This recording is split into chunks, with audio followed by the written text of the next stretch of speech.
उद्धव ठाकरे घेणार उपशाखा प्रमुखांचा मेळावा। मुंबईमध्ये 25 ऑक्टोबरला मेळाव्याचं आयोजन। राज ठाकरेंनंतर आता उद्धव ठाकरेंनी बोलावला मेळावा। अजित पवार यांचा मावळ दौरा अचानकपणे रद्द। दौरा रद्द होण्यामागचं कारण अद्याप अस्पष्ट। मावळमधील अनेक कार्यक्रमही केले रद्द।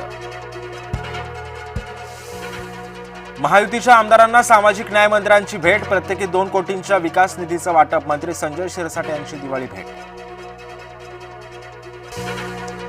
राज्यामध्ये अतिवृष्टी आणि पूरबाधितांना मदतीचा ओघ सुरूच। राज्य सरकारकडून आणखी 648 कोटींचा निधी मंजूर। निधी वितरित करण्यासाठी शासनाची मंजुरी। राज्यामध्ये लक्ष्मीपूजनाचा उत्साह। यंदा अतिरिक्त प्रहर असल्यानं लक्ष्मीपूजनाचा मुहूर्त लांबला। निवडणूक आयोगाविरोधात मविया आक्रमक। येत्या शनिवारी मवियाचा मोर्चा। मवियाच्या मोर्चामध्ये मनसैनिक, पाहुणे, कलाकार। राऊतांनी माफीनामा मोर्चा काढावा। भाजपचा राऊतांना टोमणा।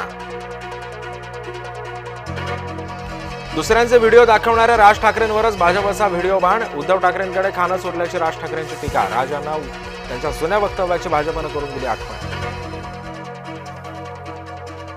पूरग्रस्तांच्या खात्यामध्ये पैसे दिवाळीपूर्वीच जमा। उपमुख्यमंत्री एकनाथ शिंदेंचं वक्तव्य।